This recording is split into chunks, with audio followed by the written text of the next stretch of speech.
ከሚከተሉት የአደገኛ እጽ ምድቦች ውስጥ ጫት በየትኛው ይካተታል? ሀ በሚያቃዡ እጾች ምድብ፣ ለ በህመም ገዳይ እጾች ምድብ፣ ሐመርሃ በአደንዛዥ እጾች ምድብ፣ መ በአነቃቂ እጾች ምድብ። የ2018 ዓ.ም የስድስተኛ ክፍል አካባቢ ሳይንስ ሚኒስትሪ ፈተና ክፍል 1። ይህ ጥያቄ የተዘጋጀው በአማራ ብሔራዊ ክልል መንግስት ትምህርት ቢሮ ነው። እናመሰግናለን። ጥያቄ ቁጥር 1 ከሚከተሉት የምስራቅ አፍሪካ ሀገራት መካከል ዝቅተኛ የህዝብ ጥግግት የሚገኘው በየትኛው ነው? ሀ በኢትዮጵያ፣ ለ በቡሩንዲ፣ ሐመርሃ በሶማሊያ፣ መ በኡጋንዳ።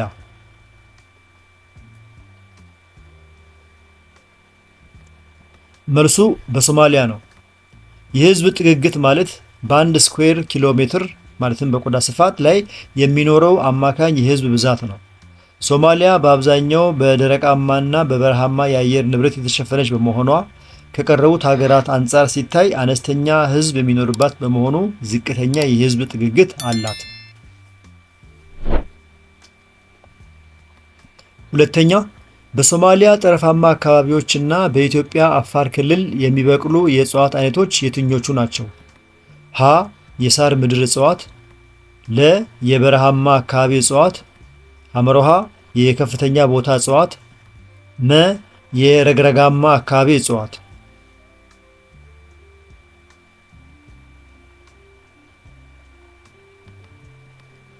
የበረሃማ አካባቢ እጽዋት ካላችሁ ትክክል ነው። የኢትዮጵያ አፋር ክልልና የሶማሊያ ጠረፋማ አካባቢዎች በከፍተኛ ሙቀትና በአነስተኛ ዝናብ የሚታወቁ በመሆናቸው በእነዚህ አካባቢዎች የሚበቅሉት እጽዋት ድርቅን የመቋቋም ባህሪ ያላቸው የበረሃማ አካባቢ እጽዋት ማለትም ቁጥቋጦዎችና እሾሃማ እጽዋት ናቸው።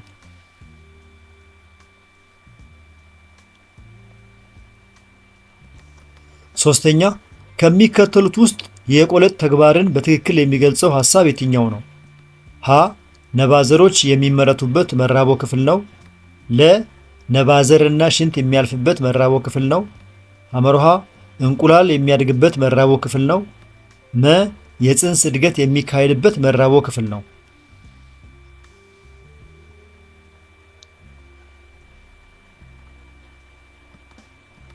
መልሱ ነባዘሮች የሚመረቱበት የመራቦ ክፍል ነው የሚለው ነው። ቆለጥ በወንድ የመራቢያ አካል ውስጥ የወንድ የዘር ፍሬ ወይም ነባዘር እና የወንድ ሆርሞን የሚመረትበት ዋናው ክፍል ነው።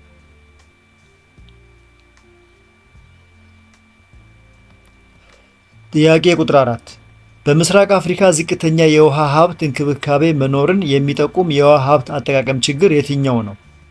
ሀ ከኬሚካሎች የጸዳ የግብርና አሰራርን በስፋት መከተል፣ ለ በውሃ አካላት ላይ ዝቅተኛ የሆነ የደለል ክምችት መኖር፣ ሐመርሃ ሀገራት ድንበር አቋራጭ ወንዞችን ተስማምተው መጠቀም፣ መ የተለያዩ በካይ ኬሚካሎችን ወደ ውሃማ አካላት መልቀቅ።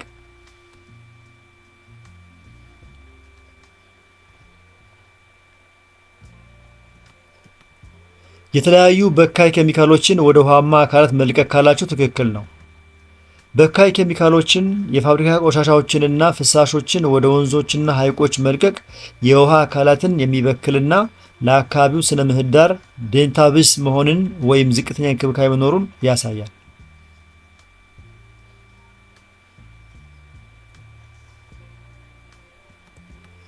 ጥያቄ ቁጥር 5 ሳርና ስጋ በል እንስሳት በአንድነት ከተፈጥሮ እጽዋት ጋር ተደጋግፈው በብዛት የሚኖሩበት የምስራቅ አፍሪካ ስነ ምህዳር የትኛው ነው? ሀ በህንድ ውቅያኖስ ጠረፋማ አካባቢዎች፣ ለ በከፍተኛ ስፍራ ደኖች፣ ሐመርሃ በበረሃማና ከፊል በረሃማ ስነ ምህዳር፣ መ በሞቃት አካባቢዎችና የሳር ምድሮች።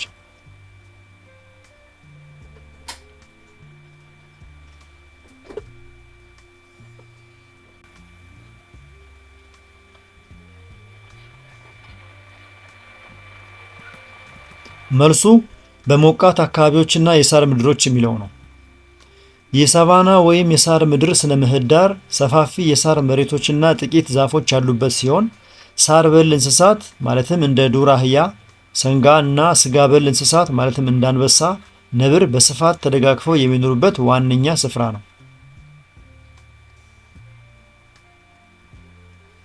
የተከበራችሁ የዚህ ቻናል ተከታታዮች እስካሁን በቀረቡ ጥያቄዎች መልስና ማብራሪያዎች ላይ አስተያየት፣ ጥቆማና ጥያቄ ካላችሁ አስተያየት መስጫው ላይ አስቀምጡ። ከተመቻችሁ አሁኑ ላይክ አድርጉ። እየፈጠንኩ ወይም የዘገየው ከሆነ ቪዲዮን ያስቆማችሁ ተከተሉ። እንቀጥል። ጥያቄ ቁጥር 6 ከቅርስ ሀብት ጋር በተያያዘ ኢትዮጵያ ከሌሎች የምስራቅ አፍሪካ ሀገሮች በምን ትለያለች? ሀ ታሪክ ጠገብ የሆኑ ቅርሶች በብዛት ያላት መሆኑ፣ ለ የዱር እንስሳት ሀብቷ ከሌሎች እጅግ የበዛ መሆኑ፣ ሐመርሃ የውሃ ዳርቻ መዝናኛ ቦታዎች በብዛት ያላት መሆኑ፣ መ በሁሉም ክልሎቿ ተስማሚ የአየር ንብረት ያላት መሆኑ።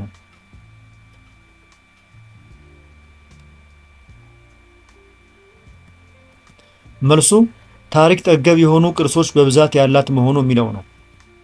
ኢትዮጵያ ረዥም ዘመናትን ያስቆጠረ ታሪክ፣ የሥነ ጽሑፍ ስልጣኔ እና በዩኔስኮ የተመዘገቡ በርካታ ታሪካዊና ባህላዊ የሚዳሰሱና የማይዳሰሱ ቅርሶች እንደ ላሊበላ፣ አክሱም፣ ፋሲለደስ ባለቤት በመሆኗ ከሌሎች የምስራቅ አፍሪካ ሀገራት ትለያለች።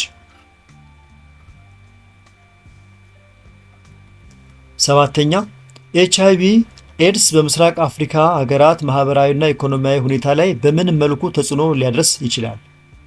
ሀ የዜጎችን የነፍስ ወከፍ ገቢ በመጨመር፣ ለ የወላጅ አልባ ህጻናትን ቁጥር በመጨመር፣ ሐመርሃ አምራች የሰው ኃይል ቁጥርን በመጨመር፣ መ የመሬት ይዞታ መጠንን በማሳነስ።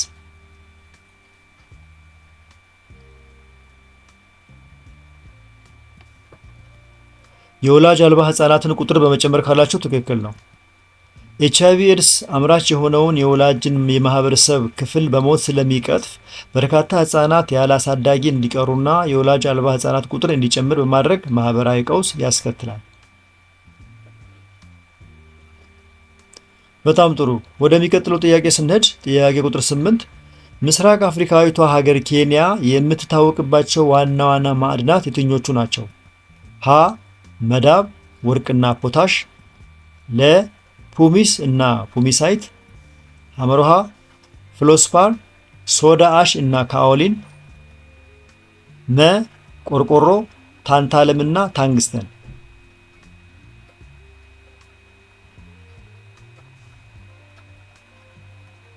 ትክክለኛው መልስ ፍሎረስፓር፣ ሶዳ አሽ እና ካኦሊን የሚለው ነው። ኬንያ በምስራቅ አፍሪካ በሶዳ አሽ በተለይ ከማጋዴ ሐይቅ በፍሎረስፓር እና በካኦሊን ማዕድናት ምርት በስፋት ትታወቃለች።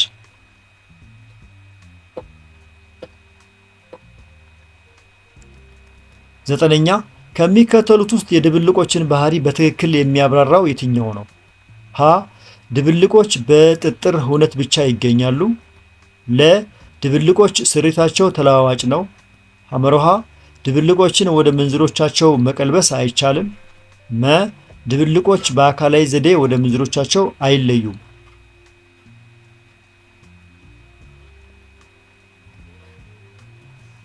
መልሱ ድብልቆች ስሪታቸው ተለዋዋጭ ነው የሚለው ነው። ድብልቆች ሁለትና ከዚያ በላይ የሆኑ ነገሮች በማንኛውም መጠን ተቀላቅለው የሚፈጥሩት በመሆኑ ስሪታቸው ወይም መጠናቸው ተለዋዋጭ ነው። በተጨማሪም በአካላዊ ዘዴ መለየት ይቻላል።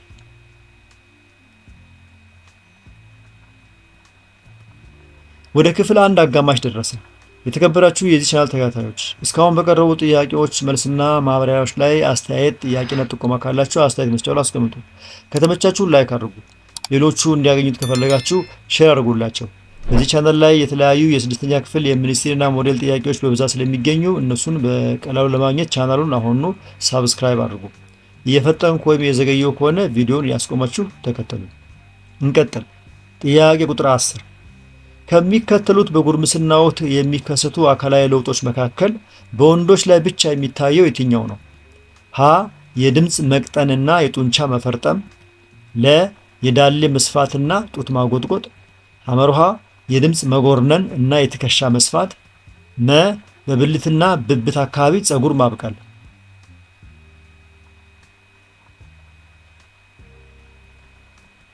መልሱ የድምፅ መጎርነን እና የትከሻ መስፋት የሚለው ነው። በጉርምስና ወቅት የወንዶች ድምፅ ይጎረንናል፣ ትከሻቸው ይሰፋል፣ እንዲሁም ጡንቻቸው ይፈረጥማል። የድምፅ መቅጠን እና የዳሌ መስፋት በሴቶች ላይ የሚታዩ ለውጦች ናቸው።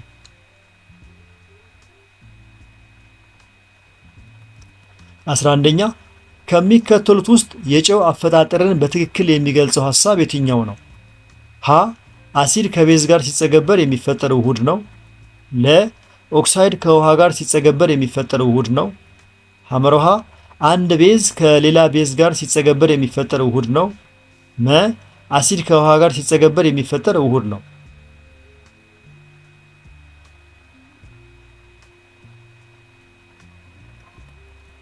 መልሱ አሲድ ከቤዝ ጋር ሲጸገበር የሚፈጠር ውሁድ ነው የሚለው ነው።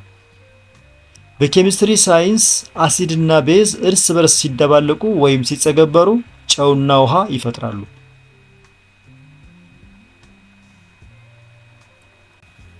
ጥያቄ ቁጥር 12 አንድ ተማሪ የኤሌክትሮማግኔቱን ማብሪያ ማጥፊያ ሲዘጋ ሚስማሩ ትናንሽ ስፒሎችን መሳብ ቻለ።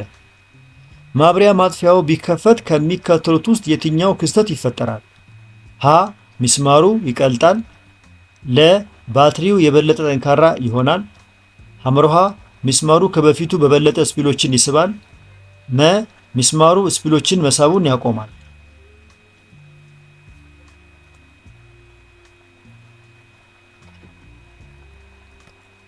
ሚስማሩ ስፒሎችን መሳቡን ያቆማል ካላችሁ ትክክለኛው መልስ ነው። ኤሌክትሮማግኔት ጊዜያዊ ማግኔት ነው። ማብሪያ ማጥፊያው ሲከፈት የኮረንቲ ወይም የኤሌክትሪክ ፍሰቱ ስለሚቋረጥ ሚስማሩ ማግኔታዊ ባህሪውን ያጣል። በመሆኑም ስፒሎችን መሳቡን ያቆማል። በጣም ጥሩ። ወደሚቀጥለው ጥያቄ ስንሄድ ጥያቄ ቁጥር 13 እንዲህ ይላል። ከሚከተሉት ውስጥ ኮረንቲ ማስተላለፍ የሚችሉ ንጥረ ነገሮችን ብቻ አጣምሮ የያዘው የትኛው ነው? ሀ ብረት፣ መዳብ፣ ወርቅ። ለ ብረት፣ ፎስፈረስ፣ ካርበን። ሐመርሃ ባዜቃ፣ ብሮሚን፣ ድኝ። መ ኦክሲጂን፣ ድኝ፣ አዮዲን።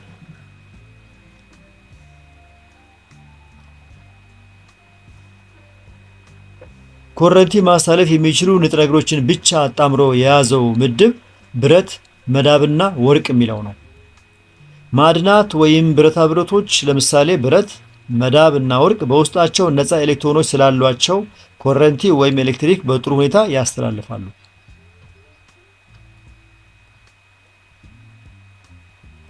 14ኛ በተባበሩት መንግስታት ድርጅት የአጀንዳ 2030 ዘላቂ ልማት ግቦች ዝርዝር ውስጥ የሚካተተው የትኛው ነው? ሀ የኒኩሌር የጦር መሳሪያን ለሁሉም ሀገሮች ማዳረስ። ለ የምግብ ዋስትናን በማረጋገጥ ረሃብን ማስወገድ። ሐመርሃ ኢታዳሽ የኃይል ምንጮችን በብዛት መጠቀም። መ በሀገራት መካከል ያለውን የእድገት ልዩነት ማስፋት።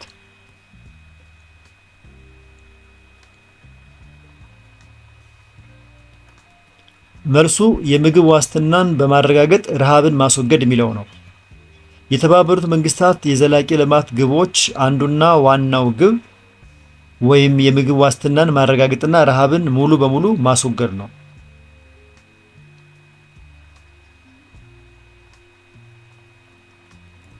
15ኛው ጥያቄ ከሚከተሉት ውስጥ በምስራቅ አፍሪካ ሀገራት ለሚታየው የኢኮኖሚ እድገት ችግር ምክንያት የሆነው የትኛው ነው? ሀ ለእርሻ የሚውል መሬት ጥበት። ለ የመሰረተ ልማት በበቂ መስፋፋት። ሐመርሃ የእርስ በርስ ጦርነት። መ ብዙ ምርቶችን ወደ ውጪ መላክ።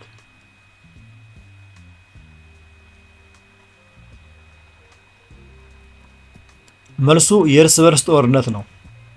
የእርስ በርስ ጦርነትና የፖለቲካ አለመረጋጋት መሰረተ ልማቶችን ያወድማሉ፣ የውጭ ኢንቨስትመንትን ያጠፋሉ፣ እንዲሁም አምራች የሰው ኃይልን ስለሚበትኑ ለኢኮኖሚ እድገት ዋነኛ እንቅፋት ናቸው።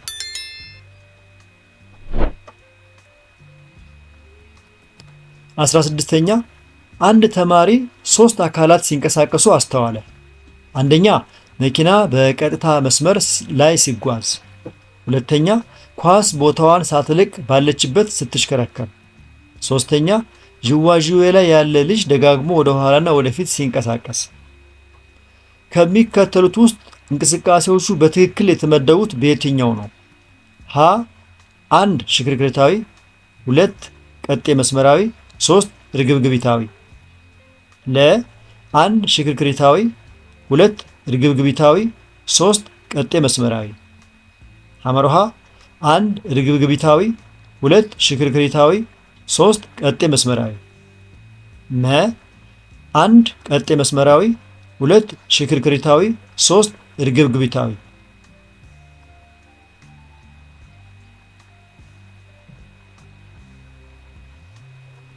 የዚህ ጥያቄ ትክክለኛው መልስ 1 ቀጤ መስመራዊ፣ 2 ሽክርክሪታዊ፣ 3 እርግብግቢታዊ የሚለው ነው። መኪና በቀጥታ መስመር መጓዙ ቀጤ መስመራዊ ነው። ኳስ ባለችበት መዞሯ ሽክርክሪታዊ ሲሆን የዥዋዥዌ ወደፊትና ወደ ኋላ መመላለስ ደግሞ እርግብግቢታዊ ወይም ዶላዊ ይባላል።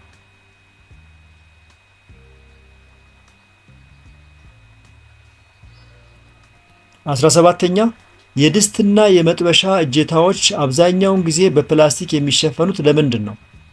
ሀ ፕላስቲክ ከባድ ስለሆነ፣ ለ ፕላስቲክ የግለት አስተላላፊ ስላልሆነ፣ ሐመሮሃ ፕላስቲክ የግለት አስተላላፊ ስለሆነ፣ መ ፕላስቲክ አንጸባራቂ ስላልሆነ።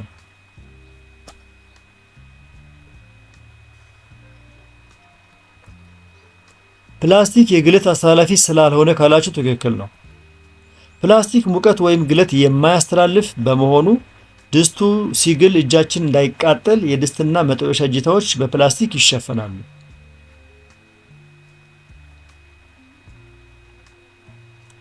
እስካሁን ከቀረቡ 17 ጥያቄዎች መልስና ማብራሪያዎች መካከል ስንቱን በትክክል መለሳችሁ? በጣም ጥሩ። እንቀጥል። ጥያቄ ቁጥር 18 ከሚከተሉት የአደገኛ እጽ ምድቦች ውስጥ ጫት በየትኛው ይካተታል?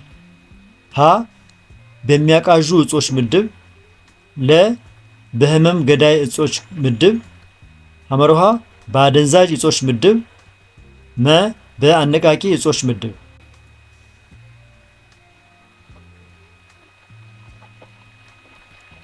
በአነቃቂ እጾች ምድብ ካላችሁ ትክክል ነው። ጫት የማዕከላዊ የነርቭ ስርዓትን በማነቃቃት የልብ ምትንና የደም ግፊትን የሚጨምር ጊዜያዊ ንቅናቄና እንቅልፍ ማጣት የሚፈጥር አነቃቂ እጽ ነው።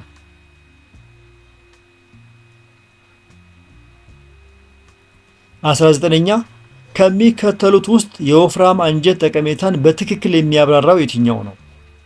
ሀ አይነ ምድር ለመስራት የሚያገለግል የእንሽርሽሪት ክፍል ነው። ለ የተፈጩ ምግቦች የምጠት ሂደት የሚከናወንበት ክፍል ነው።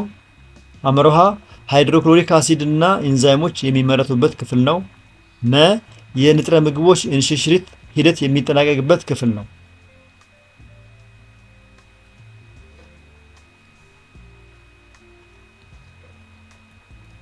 ትክክለኛው መልስ አይነ ምድር ለመስራት የሚያገለግል የእንሽርሽሪት ክፍል ነው የሚለው ነው።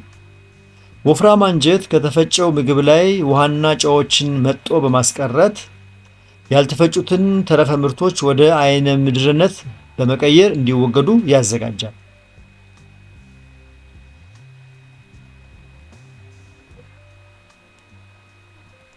የክፍል 1 የመጨረሻው ጥያቄ ቁጥር 20 ከሚከተሉት ውስጥ የቁስ አካል ምንነትን በትክክል የሚገልጸው የትኛው ነው? ሀ በቁሶች ውስጥ የሚተላለፍ የብርሃን አይነት ነው። ለ ቁሶች እርስ በርሳቸው እንዲሳሳቡ የሚያደርግ ኃይል ነው።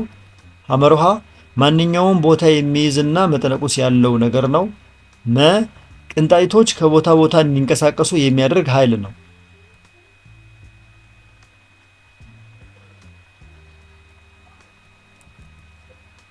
የክፍል 1 የመጨረሻው ጥያቄ ትክክለኛው መልስ ማንኛውም ቦታ የሚይዝና መጠነቁስ ያለው ነገር ነው የሚለው ነው።